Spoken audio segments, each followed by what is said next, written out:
ഇല്ലാതെ ബംഗ്ലാദേശിന് നിലനിൽക്കാൻ പോലും കഴിയില്ല എന്നതിനാൽ ഇന്ത്യയോടുള്ള ബംഗ്ലാദേശിന്റെ മനോഭാവം വളരെ നിരാശാജനകമാണെന്ന് മുൻ നയതന്ത്രജ്ഞൻ സുരേന്ദ്രകുമാർ. ഇത് വളരെ നിരാശാജനകവും ദുഃഖകരവുമായ ഒരു സംഭവ വികാസമാണ്. ഇന്ത്യ ബംഗ്ലാദേശിനായി വളരെയധികം കാര്യങ്ങൾ ചെയ്തു. ഇന്ത്യയില്ലാതെ ബംഗ്ലാദേശ് ഇല്ലായിരുന്നു. 1971 യഥാർത്ഥത്തിൽ എന്താണ് സംഭവിച്ചതെന്ന് ഇന്ത്യ അവർക്ക് വേണ്ടി ചെയ്തത് നമുക്ക് മറക്കാൻ കഴിയില്ലെന്ന് ഖാലിദ സിയയുടെ മകൻ പോലും രേഖപ്പെടുത്തിയിട്ടുണ്ട്. ഇപ്പോൾ ചീഫ് കോർഡിനേറ്ററായ നിലവിലെ സർക്കാരിന് അതിൻ്റെതായ വഴികളുണ്ടെന്നും കുമാർ ANIയോട് പറഞ്ഞു. സർക്കാരിന്റെ ഗുണ്ടകളാണ് ഹാദിയെ കൊലപ്പെടുത്തിയതെന്ന് അദ്ദേഹത്തിന്റെ കുടുംബം പോലും ഇപ്പോഴും പറയുന്നുണ്ട്. മുൻ പ്രധാനമന്ത്രി ഷെയ്ഖ് ഹസീനയുടെ ഭരണകൂടത്തെ പുറത്താക്കുന്നതിലേക്ക് നയിച്ച കഴിഞ്ഞ വർഷം ജൂലൈയിലെ പ്രക്ഷോഭത്തിന് പിന്നിലെ പ്രമുഖരിൽ ഒരാളും ഇൻഖിലാബ് മോർച്ച കൺവീനറുമായ ഷെരീഫ് ഉസ്മാൻ ഹാദി ഡിസംബർ 12 ധാക്കയിലെ ബിജോയ് നഗർ പ്രദേശത്ത് ഒരു റിക്ഷയിൽ സഞ്ചരിക്കുമ്പോൾ വളരെ അടുത്തുനിന്ന് വെടിയേറ്റ് ഡിസംബർ 18 മരിച്ചതായി പ്രഖ്യാപിച്ചു. രാജ്യവുമായുള്ള ബന്ധം പുതുക്കുന്നതിനിടയിൽ പാകിസ്ഥാൻ തങ്ങൾക്കെതിരെ ചെയ്ത അതിക്രമങ്ങൾ അവർ മറന്നുപോയത് എന്തുകൊണ്ടാണെന്ന് കുമാർ ചിന്തിച്ചു.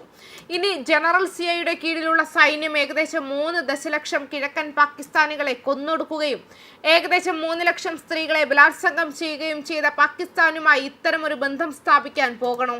ആ ക്രൂരതകളെല്ലാം മറക്കണോ? എല്ലാ കൂട്ടക്കൊലകളും മറക്കണോ? സൈനികമായി ഒത്തുതീർപ്പാക്കണോ? അവ അർദ്ധശൂന്യമാണ്. വാസ്തവത്തിൽ ആരാണ് നിങ്ങൾ ചൈനീസ് വംശജരായ ഈ FJ-17 വാങ്ങും? വ്യോമസേന ബംഗ്ലാദേശ് വ്യോമസേനയെ മനുഷ്യനിർമ്മിച്ചത്, അദ്ദേഹം പറഞ്ഞു. ബംഗ്ലാദേശിന്റെ അഭിവൃദ്ധി ഉറപ്പാക്കാൻ ഇന്ത്യയുമായി നല്ല ബന്ധം നിലനിർത്തണമെന്ന് അദ്ദേഹം അഭിപ്രായപ്പെട്ടു. ഇന്ത്യയുമായി നല്ല ബന്ധം പുലർത്താൻ നിങ്ങൾ ആഗ്രഹിക്കുന്നു, പക്ഷേ നല്ല ബന്ധത്തിലേക്കുള്ള വഴി ഇതല്ല. നല്ല ബന്ധം പുലർത്താൻ ഞങ്ങൾ ആഗ്രഹിക്കുന്നു. വൈദ്യുതി ഇവിടെ നിന്ന് പോകുന്നു. അതിർത്തി കരാറിൽ ഞങ്ങൾ ഒപ്പുവെച്ചു. ജലപങ്കിടൽ ക്രമീകരണങ്ങൾ നടന്നുകൊണ്ടിരിക്കുന്നു. ചർച്ചകൾ നടന്നുകൊണ്ടിരിക്കുകയാണ്. എന്നാൽ ദീർഘകാലാടിസ്ഥാനത്തിൽ ഇത്തരത്തിലുള്ള നടപടി ബംഗ്ലാദേശിന് ഗുണകരമല്ല. തിരഞ്ഞെടുപ്പ് നടക്കുമ്പോൾ ഏത് സർക്കാർ അധികാരത്തിൽ വന്നാലും അവരുടെ ദീർഘകാല താൽപര്യങ്ങൾ ഇന്ത്യയിലെ നല്ല ബന്ധങ്ങളിലാണെന്ന് നമുക്ക് മനസ്സിലാകുമെന്നും ഞാൻ പ്രതീക്ഷിക്കുന്നു. തിരഞ്ഞെടുപ്പിന് ശേഷം മാലദ്വീപും ഇന്ത്യ വിരുദ്ധ നിലപാടുകളിൽ നിന്ന് ഇന്ത്യ അനുകൂല നിലപാടിലേക്ക് മാറിയെന്ന് അദ്ദേഹം ഓർമ്മിപ്പിച്ചു. മാലദ്വീപിൽ എന്താണ് സംഭവിച്ചതെന്ന് നിങ്ങൾ ഓർക്കുന്നുണ്ടോ? ഇന്ത്യ ഔട്ട് പ്രസ്ഥാനം പ്രചരിപ്പിച്ചാണ് മാലദ്വീപിലെ പ്രസിഡന്റ് അധികാരത്തിൽ വന്നത്. എന്നിരുന്നാലും ഇന്ത്യയുമായി ബന്ധം പുലർത്തുന്നത് നല്ലതാണെന്ന് അദ്ദേഹം മനസ്സിലാക്കിയെന്നും അദ്ദേഹം പറഞ്ഞു. ഇന്ത്യ സംയമനം കൈവിട്ടിട്ടില്ലെന്നും ഉടനീളം ശാന്തത പാലിച്ചുവെന്നും അദ്ദേഹം ഓർമ്മിപ്പിച്ചു. ഇന്ത്യയിൽ ഞങ്ങൾ ശാന്തത കൈവിട്ടില്ല. ഞങ്ങൾ അവർക്ക് നീണ്ട മേലങ്കികൾ അനുവദിച്ചു. ഒടുവിൽ ഞങ്ങൾക്ക് നല്ല ബന്ധമുണ്ട്. തിരഞ്ഞെടുപ്പിന് ശേഷം പുതിയ സർക്കാർ കൂടുതൽ ആഴത്തിലുള്ള ധാരണ നേടുകയും ഇന്ത്യയുമായി കൂടുതൽ അടുപ്പമുള്ളതും സാധാരണവും ഊഷ്മളവുമായ ബന്ധങ്ങൾക്കായി പ്രവർത്തിക്കുകയും ചെയ്യുമെന്ന് ഞാൻ പ്രതീക്ഷിക്കുന്നു.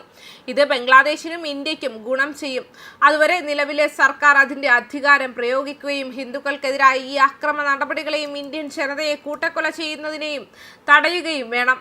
ബംഗ്ലാദേശിൽ 13ാമത് ദേശീയ പാർലമെന്റ് തിരഞ്ഞെടുപ്പ് തീയതി അടുക്കും തോറും വർഗീയ അക്രമങ്ങൾ ആശങ്കാജനകമായ തോതിൽ വർദ്ധിച്ചുകൊണ്ടിരിക്കുകയാണ്. ഡിസംബറിൽ മാത്രം കുറഞ്ഞത് 51 അക്രമ സംഭവങ്ങളെങ്കിലും റിപ്പോർട്ട് ചെയ്യപ്പെട്ടിട്ടുണ്ടെന്നും വ്യക്തമാക്കുന്നുണ്ട്. ന്യൂസ് ഡെസ്ക് കർമ്മ ന്യൂസ്.